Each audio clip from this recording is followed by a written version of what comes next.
ஒரே நாள் ராத்திரியில் அத்தனை பேர் மண்டையிலையும் ஏதாவது ஒரு பெரிய கட்டையோ கல்லோ விழுந்து அதனால புத்தி பேதலிச்சு போய் என்ன செய்கிறதுன்னு தெரியாமல் ஒரு மாதிரி மனநலம் பாதிக்கப்பட்ட மாதிரியே சுற்றிக்கிட்டு இருக்காங்க அப்படின்னு மட்டும்தான் நமக்கு தோணுது. இதை தவிர வேறு எந்த ஒரு எக்ஸ்ப்ளனேஷனும் கொடுக்க முடியல மகாநதி சீரியலை இப்போ பார்க்கும்பொழுது.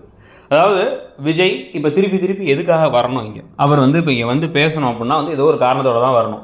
எந்த பிரச்சனையும் பண்ணாமல் போயிடு அப்படின்னு சொல்கிறதுக்காக எதுக்கு அவர் நேரில் வரணும்? இவங்க தான் கிளம்பி போகிறாங்களே, பையை தூக்கிட்டு போகிறவங்கள போமான்னு விட்டுற வேண்டியதானே. இது கான்ட்ராக்ட், 2 பேர் சேர்ந்து கன்சென்ட்டோட தான் கான்ட்ராக்ட் சைன் பண்ணியிருக்காங்க. ஆனால் கான்ட்ராக்ட்டுங்கிறது சட்டப்படி அங்கீகரிக்கப்படுற ஒரு விஷயம் கிடையாது. இவங்களுக்குள்ள ஒரு கான்ட்ராக்ட்.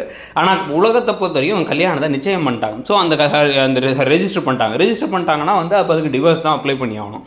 ஆனால் அப்படி இருக்கும் பொழுது இப்போ இவங்க கிளம்பி போகிறாங்கன்னு ராகினி சொல்ல, ராகினி சொன்ன உடனே என்ன நினச்சிக்கிட்டு இருக்காங்க அவங்க மனசில் அப்படின்னு ராகினிகிட்ட பலாரம் அரைஞ்சிருவேன், காவேரியை பற்றி தப்பாக பேசாதுன்னு சொல்லிட்டு இந்த பக்கம் கிளம்பி போகிறாராம் விஜய்.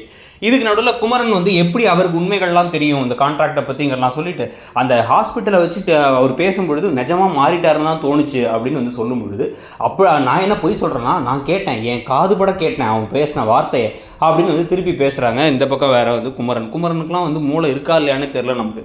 கிளம்பி விஜய் விஜய் பேச போகிறேன்னு வந்தவரை பிடிச்சி அடித்து தள்ளுறாங்க எல்லாரும் சேர்ந்து. இந்த பக்கம் குமரன், நிவின், அதுக்கப்புறம் கங்கா எல்லாரும் பேசி அப்படியே ரூம்க்கு எட்டி பார்க்குறாங்களா இவங்க. ஏன் அவங்கள்ட்ட ஃபோனே இல்லையா? ஃபோனில் மெசேஜ் அனுப்பலாம், கால் பண்ணலாம், மெசேஜ் இது இல்லை வேறு ஏதாச்சும் வகையில் ஒரு சொல்ல வந்த விஷயத்த சொல்லலாம்.